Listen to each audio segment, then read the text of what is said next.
ओम शांति। 5 मार्च 2025 बाबा के महावाक्य। मीठे बच्चे, खुशी जैसी खुराक नहीं। तुम खुशी में चलते फिरते, पैदल करते बाप को याद करो तो पावन बन जाएंगे। प्रश्न, कोई भी कर्म विकर्म ना बने, उसकी युक्ति क्या है? उत्तर, विकर्मों से बचने का साधन है श्रीमत। बाप की जो पहली श्रीमत है कि अपने को आत्मा समझ बाप को याद करो, इस श्रीमत पर चलो तो तुम विकर्मा जीत बन जाएंगे। ओम शांति। रूहानी बच्चे यहाँ भी बैठे हैं और सभी सेंटर्स पर भी हैं। सभी जानते हैं कि अभी रूहानी बाबा आया हुआ है। वह हमको इस पुरानी छीछी पतित दुनिया से फिर घर ले जाएंगे। बाप आए ही हैं पावन बनाने और आत्माओं से ही बात करते हैं। आत्मा ही कानों से सुनती है, क्योंकि बाप को अपना शरीर तो है नहीं। इसीलिए बाप कहते हैं, मैं शरीर के आधार से अपनी पहचान देता हूँ। मैं इस साधारण तन में आकर तुम बच्चों को पावन बनने की युक्ति बताता हूँ। वह भी हर कल्प आकर तुमको यह युक्ति बतलाता हूँ। इस रावण राज्य में तुम कितने दुखी बन पड़े हो। रावण राज्य शोक वाटिका में तुम हो। कलयुग को कहा ही जाता है दुख धाम। सुख धाम है कृष्णपुरी स्वर्ग। वह तो अभी है नहीं। बच्चे अच्छी रीति जानते हैं कि अभी बाबा आया हुआ है हमको पढ़ाने के लिए। बाप कहते हैं, तुम घर में भी स्कूल बना सकते हो। पावन बनना और बनाना है। तुम पावन बनेंगे तो फिर दुनिया भी पावन बनेगी। अभी तो यह भ्रष्टाचारी पतित दुनिया है। अभी है रावण की राजधानी। इन बातों को जो अच्छी रीति समझते हैं, वह फिर औरों को भी समझाते हैं। बाप तो सिर्फ कहते हैं, बच्चे अपने को आत्मा समझ मुझ बाप को याद करो, औरों को भी ऐसे समझाओ। बाप आया हुआ है, कहते हैं मुझे याद करो तो तुम पावन बन जाएंगे। कोई भी आसुरी कर्म नहीं करो। माया तुमसे जो छीछी कर्म कराएगी, वह कर्म जरूर विकर्म बनेगा। पहले नंबर में जो कहते हैं ईश्वर सर्वव्यापी है, यह भी माया ने कहलाया ना। माया तुमसे हर बात में विकर्म ही कराएगी। कर्म अकर्म विकर्म का राज भी समझाया है। श्रीमत पर आधा कल्प तुम सुख भोगते हो, आधा कल्प फिर रावण की मत पर दुख भोगते हो। इस रावण राज्य में तुम भक्ति जो करते हो, नीचे ही उतरते आए हो। तुम इन बातों को नहीं जानते थे, बिल्कुल ही पत्थर बुद्धि थे। पत्थर बुद्धि और पारस बुद्धि गाते तो है ना। भक्ति मार्ग में कहते भी हैं, हे ईश्वर इनको अच्छी बुद्धि दो, तो यह लड़ाई आदि बंद कर दे। तुम बच्चे जानते हो बाबा बहुत अच्छी बुद्धि अभी दे रही हैं। बाबा कहते हैं, मीठे बच्चों, तुम्हारी आत्मा जो पतित बनी है, उनको पावन बनाना है याद की यात्रा से। भल घूमो फिरो, बाबा की याद में तुम कितना भी पैदल करके जाएंगे, तुमको शरीर भी भूल जाएगा। गाया जाता है ना, खुशी जैसी खुराक नहीं। मनुष्य धन कमाने के लिए कितना दूर दूर खुशी से जाते हैं। यहाँ तुम कितने धनवान संपत्तिवान बनते हो। बाप कहते हैं, मैं कल्प कल्प आकर तुम आत्माओं को अपना परिचय देता हूँ। इस समय सभी पतित हैं जो बुलाते रहते हैं कि पावन बनाने लिए आओ। आत्मा ही बाप को बुलाती है। रावण राज्य में शोक वाटिका में सभी दुखी हैं। रावण राज्य सारी दुनिया में है। इस समय है ही तमो प्रधान सृष्टि। सतो प्रधान देवताओं के चित्र खड़े हैं। गायन भी उन्हों का है। शांति धाम सुख धाम जाने के लिए मनुष्य कितना माथा मारते हैं, यह थोड़े ही कोई जानते हैं। भगवान कैसे आकर भक्ति का फल हमको देगा। तुम अभी समझते हो हमको भगवान से फल मिल रहा है। भक्ति के 2 फल हैं, एक मुक्ति, दूसरा जीवन मुक्ति। यह समझने की बड़ी महीन बातें हैं। जिन्होंने शुरू से लेकर बहुत भक्ति की होगी वह ज्ञान अच्छी रीति लेंगे तो फल भी अच्छा पाएंगे। भक्ति कम की होगी तो ज्ञान भी कम लेंगे, फल भी कम पाएंगे। हिसाब है ना, नंबरवार पद है ना। बाप कहते हैं मेरा बनकर विकार में गिरा तो गोया मुझे छोड़ा। एकदम नीचे जाकर पड़ेंगे। कोई तो गिरकर फिर उठ पड़ते हैं, कोई तो बिल्कुल ही गटर में गिर जाते। बुद्धि बिल्कुल सुधरती ही नहीं। कोई को दिल अंदर खाता है, दुख होता है। हमने भगवान से प्रतिज्ञा की और फिर उनको धोखा दे दिया, विकार में गिर पड़ा। बाप का हाथ छोड़ा, माया का बन पड़ा। वे फिर वायुमंडल ही खराब कर देते, श्रापित हो जाते हैं। बाप के साथ धर्मराज भी है ना। उस समय पता नहीं पड़ता है कि हम क्या करते हैं, बाद में पश्चाताप होता है। ऐसे बहुत होते हैं, किसका खून आदि करते हैं तो जेल में जाना पड़ता है, फिर पश्चाताप होता है नाहिक उनको मारा। गुस्से में आकर मारते भी बहुत हैं। ढेर समाचार अखबारों में पढ़ते हैं। तुम तो अखबार पढ़ते नहीं हो, दुनिया में क्या क्या हो रहा है तुमको मालूम नहीं पड़ता है। दिन प्रतिदिन हालतें खराब होती जाती हैं, सीढ़ी नीचे उतरनी ही है। तुम इस ड्रामा के राज को जानते हो। बुद्धि में यह बात है कि हम बाबा को ही याद करें। कोई भी ऐसा चीची कर्तव्य ना करें जिससे रजिस्टर खराब हो जाए। बाप कहते हैं मैं तुम्हारा टीचर हूं ना। टीचर के पास स्टूडेंट की पढ़ाई का और चाल चलन का रिकॉर्ड रहता है ना। कोई की चाल बहुत अच्छी, कोई की कम, कोई की बिल्कुल खराब। नंबरवार होते हैं ना। यह भी सुप्रीम बाप कितना ऊंच पढ़ाते हैं। वह भी हरेक की चाल चलन को जानते हैं। तुम खुद भी जान सकते हो। हमारे में यह आदत है, इस कारण हम फेल हो जाएंगे। बाबा हर बात क्लियर कर समझाते हैं। पूरी रीति पढ़ाई नहीं पढ़ेंगे, किसको दुख देंगे तो दुखी होकर मरेंगे। पद भी भ्रष्ट होगा, सजाएं भी बहुत खाएंगे। मीठे बच्चे, अपनी और दूसरों की तकदीर बनानी है तो रहम दिल का संस्कार धारण करो। जैसे बाप रहम दिल है तब टीचर बनकर तुम्हें पढ़ाते हैं।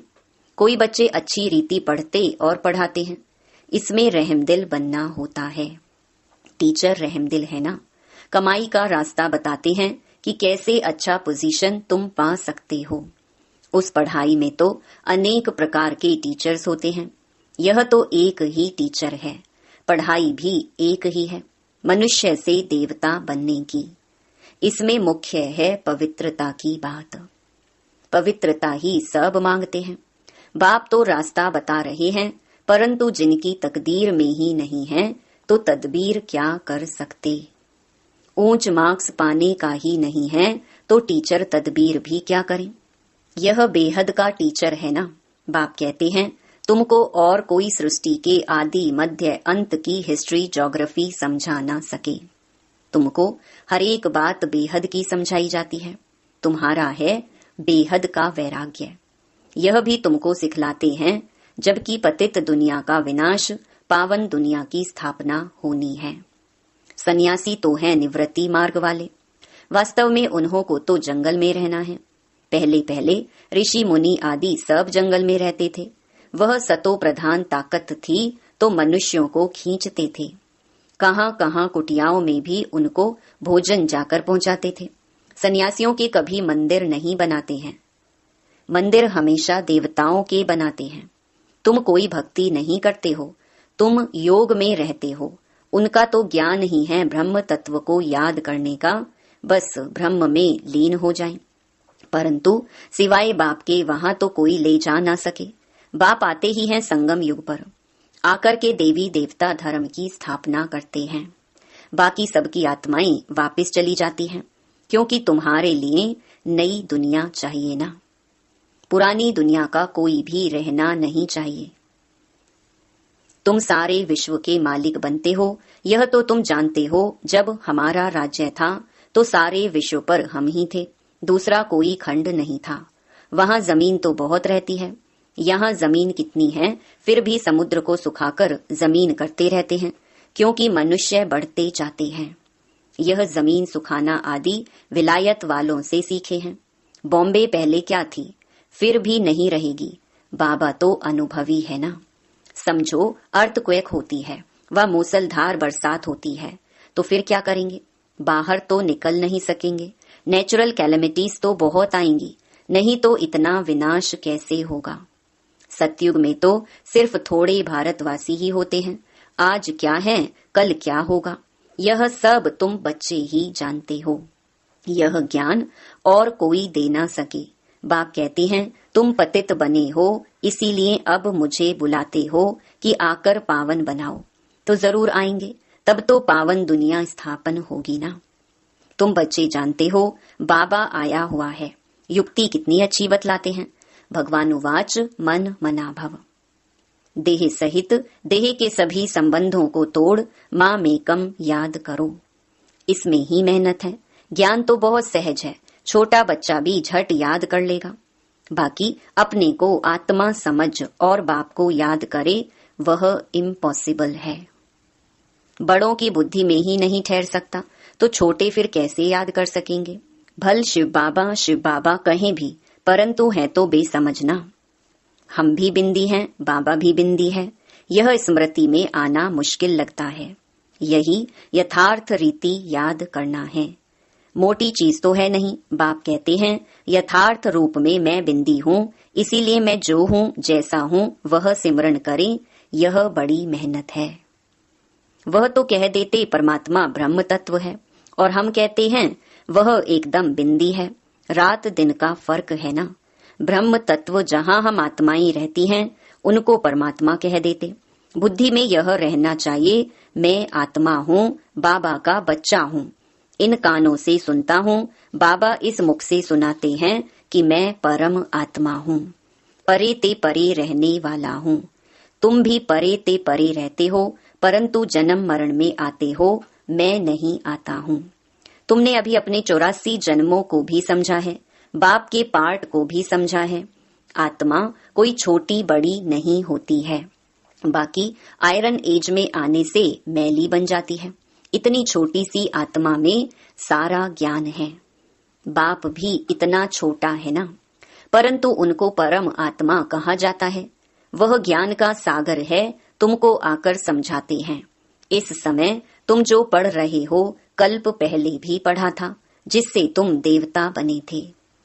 तुम्हारे में सबसे खोटी तकदीर उन्हों की है जो पतित बन अपनी बुद्धि को मलिन बना देते हैं, क्योंकि उनमें धारणा हो नहीं सकती।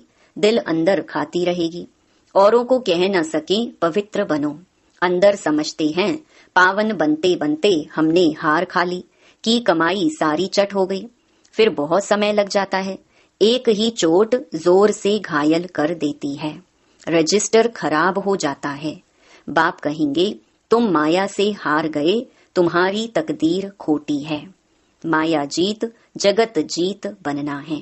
जगत जीत महाराजा महारानी को ही कहा जाता है, प्रजा को थोड़े ही कहेंगे। अभी दैवी स्वर्ग की स्थापना हो रही है। अपने लिए जो करेगा सो पाएगा। जितना पावन बन औरों को बनाएंगे, बहुत दान करने वाले को फल भी तो मिलता है ना। दान करने वाले का नाम भी होता है। दूसरे जन्म में अल्पकाल का सुख पाते हैं। यहाँ तो 21 जन्म की बात है। पावन दुनिया का मालिक बनना है। जो पावन बने थे वही बनेंगे। चलते चलते माया चमाट मार एकदम गिरा देती है। माया भी कम दुष्टर नहीं है। 8-10 वर्ष पवित्र रहा, पवित्रता पर झगड़ा हुआ, दूसरों को भी गिरने से बचाया और फिर खुद गिर पड़ा। तकदीर कहेंगे ना।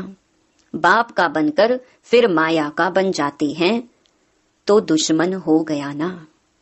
खुदा दोस्त की भी एक कहानी है ना। बाप आकर बच्चों को प्यार करते हैं, साक्षात्कार कराते हैं। बिगर कोई भक्ति करने के भी साक्षात्कार होता है, तो दोस्त बनाया ना। कितने साक्षात्कार होते थे, फिर जादू समझ हंगामा करने लगे तो बंद कर दिया। फिर पिछाड़ी में तुम बहुत साक्षात्कार करते रहेंगे। आगे कितना मजा होता था, वह देखते देखते भी कितने कट हो गए। भट्ठी से कोई ईंटें पककर निकली, कोई कुछ कच्ची रह गई, कोई तो एकदम टूट पड़े। कितने चले गए। अभी वह लखपति करोड़पति बन गए हैं। समझते हैं हम तो स्वर्ग में बैठे हैं। अब स्वर्ग यहाँ कैसे हो सकता है? स्वर्ग तो होता ही है नई दुनिया में। अच्छा, मीठे मीठे सिकीलधे बच्चों प्रति माता पिता बाप दादा का याद प्यार और गुड मॉर्निंग। रूहानी बाप की रूहानी बच्चों को नमस्ते। धारणा के लिए मुख्य सार। पहला, अपनी ऊंची तकदीर बनाने के लिए रहमदिल बन पढ़ना और पढ़ाना है। कभी भी किसी आदत के वश हो अपना रजिस्टर खराब नहीं करना है। दूसरा, मनुष्य से देवता बनने के लिए मुख्य है पवित्रता। इसलिए कभी भी पतित बन अपनी बुद्धि को मलिन नहीं करना है। ऐसा कर्म ना हो जो दिल अंदर खाती रहे, पश्चाताप करना पड़े। वरदान, बीज रूप स्थिति द्वारा सारे विश्व को लाइट का पानी देने वाले विश्व कल्याणकारी भव। बीज रूप स्टेज सबसे पावरफुल स्टेज है। यही स्टेज लाइट हाउस का कार्य करती है। इससे सारे विश्व में लाइट फैलाने के निमित्त बनते हो। जैसे बीज द्वारा स्वतः ही सारे वृक्ष को पानी मिल जाता है, ऐसे जब बीज रूप स्टेज पर स्थित रहते हो तो विश्व को लाइट का पानी मिलता है। लेकिन सारे विश्व तक अपनी लाइट फैलाने के लिए विश्व कल्याणकारी की पावरफुल स्टेज चाहिए। इसके लिए लाइट हाउस बनो, ना कि बल्ब। हर संकल्प में स्मृति रहे कि सारे विश्व का कल्याण हो। स्लोगन, एडजस्ट होने की शक्ति नाजुक समय पर पास विद ऑनर बना देगी। अव्यक्त इशारे, सत्यता और सभ्यता रूपी कल्चर को अपनाओ। परमात्मा प्रत्यक्षता का आधार सत्यता है। सत्यता से ही प्रत्यक्षता होगी। एक स्वयं के स्थिति की सत्यता, दूसरी सेवा की सत्यता। सत्यता का आधार है स्वच्छता और निर्भयता। इन दोनों धारणाओं के आधार से सत्यता द्वारा परमात्मा प्रत्यक्षता के निमित्त बनो। किसी भी प्रकार की अस्वच्छता अर्थात जरा भी सच्चाई सफाई की कमी है तो कर्तव्य की सिद्धि नहीं हो सकती। अच्छा, ओम शांति।